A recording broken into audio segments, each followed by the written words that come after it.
Hey everyone, and welcome to another video. What I'm going to talk about today is storage and file organization. This is one of my favorite topics. I always, love watching those videos of other filmmakers to see how, they organize their process, because I think this is really one of the most important things that, you could be doing right, since the start of your career, and it's going to help you basically with every year that goes by. So let's roll the intro and let's get into it.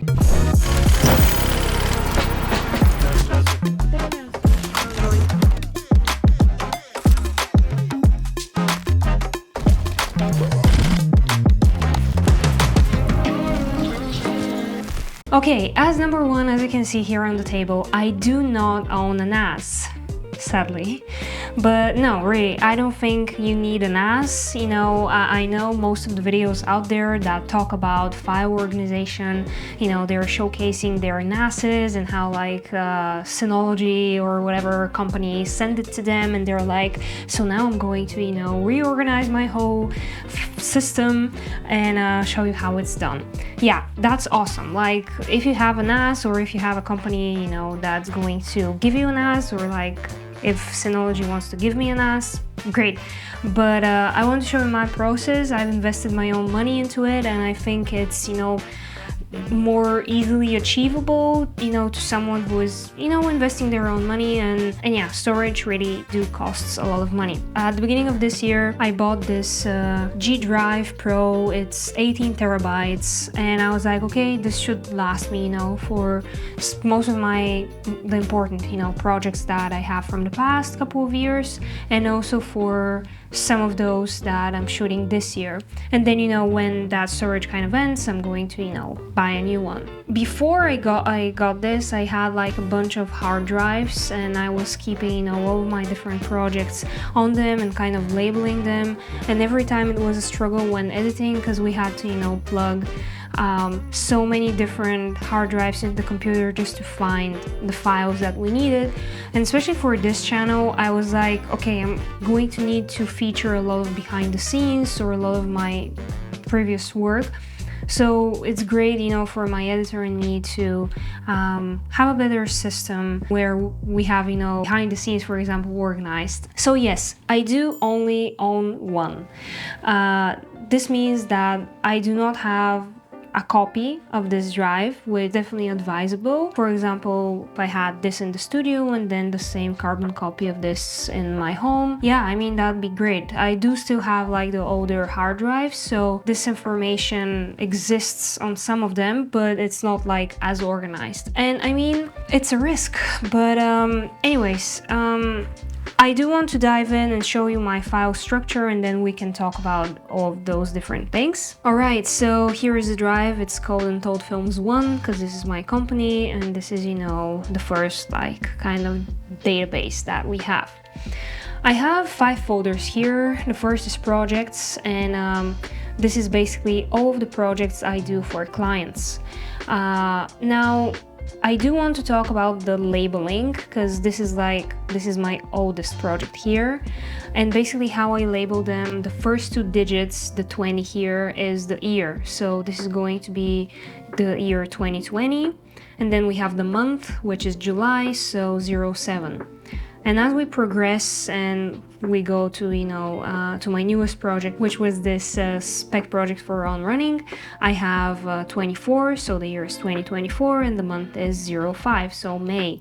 And this really helps me keep track of when those things were shot, and it feels right, it feels nice. So I use the same structure for my YouTube videos as well. If we go into the second folder, YouTube, the first that we have is assets. This is all editing assets that we own, like LUTs, transitions, fonts, everything you can basically imagine. And then those are all of the videos that we've done this year. So far here I have 17. I'm currently recording, some new ones. And basically the same labeling goes here. First is, the year 2024, then we have the month, and as we go down, I also also label the number of each video, so from 1 to 17. And where you see a word like, for example, A, this means that there has been a sponsor, and this is like the first letter of the brand that is sponsoring the video. So that way I know, you know, which video is which, basically how many sponsored videos I have compared to the other ones, and so on and so forth. In all of those folders, my structure is very similar. I have a folder that contains all of the assets. And, you know, every time we edit, me, you know, or my editor, video in DaVinci, we have this assets folder, which includes, you know, everything, you know, all footage that you needed for this video, like the talking head and B-roll. And then the three important things that I need is the project file from DaVinci, so that I can, you know, each time reference back to it, the final video, and then also the thumbnail. I can do a better like naming system of those, but yeah, just bear with me. But yeah, this is, you know, as you can see in every folder, it's the same thing. We have the assets, folder of assets, yeah, the folder of the DaVinci, the video, and the thumbnail. Okay, then in the projects folder, for example, if we go to this last project, I also have an assets folder, which I use for editing, then the final exports, then the footage taken with every camera, like the FX30, the iPhone even, the Red Komodo, some screen grabs, and we have like VFX here. And this happens, you know, for every project here in this folder. Then I also have an Instagram folder, which is just for, you know, some reels that I've decided to create, and same thing happens there. And I also have two other folders. Her Film School is, you know, my online academy. And then in the assets and plugins is, you know, just some plugins and assets that I have invested in. This drive, it sits here in the office, but if I need to edit something on the go, I use SSDs, and I have those from SanDisks, but I prefer the Samsung T7s. Those are my absolute favorites. They're much faster. I think they feature a speed of like between 1000 and 2000 megabytes per second, which is, you know, perfect. And this here is only 260 megabytes per second read and write speed. So this is really just your archive. This is your database. You could edit off of this.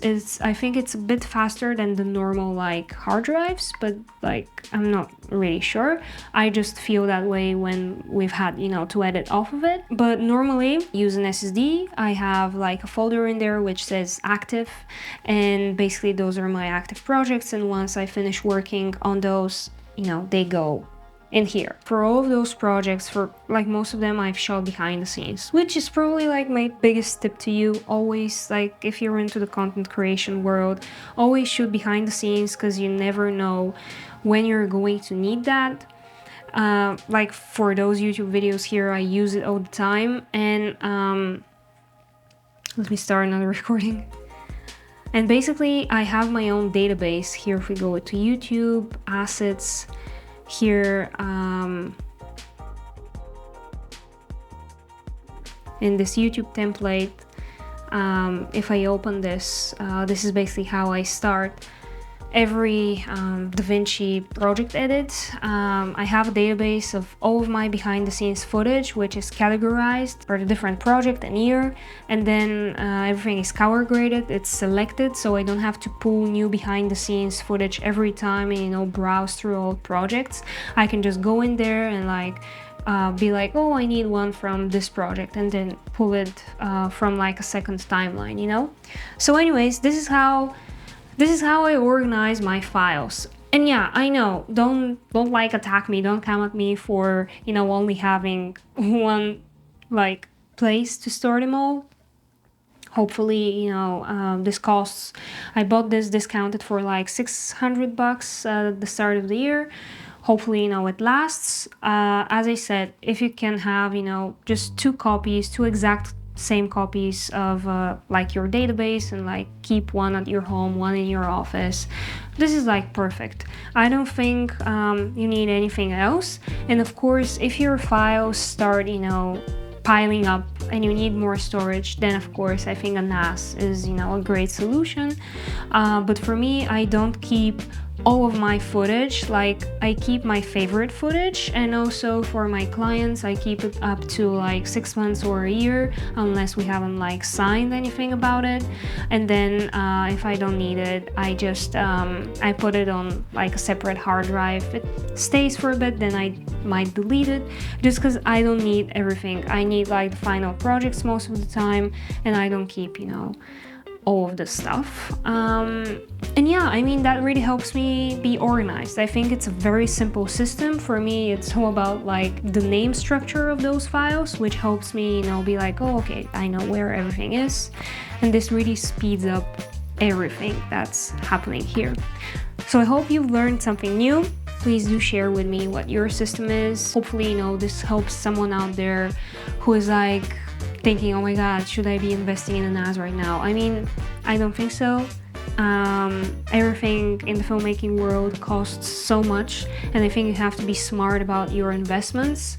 And if you can like trick the system in a way, do it. Don't be like, oh, this like famous YouTuber is doing this, so I should be doing the same thing. Just like analyze what the people are doing and what their process is. I do this all the time, but just take everything with a grain of salt and apply only the things that you deem valuable to your own process. This is going to be for me, folks. Please subscribe. I really hope that we can grow this channel so that I can, you know, get more sponsorship deals. If we can get those digits, you know, going up, it's going to be awesome, and I promise to always, you know, deliver. So yeah, that's all for me. I'm Aya, by the way. I think I never said that, but you know already, right? Anyways, bye bye. See you in the next one.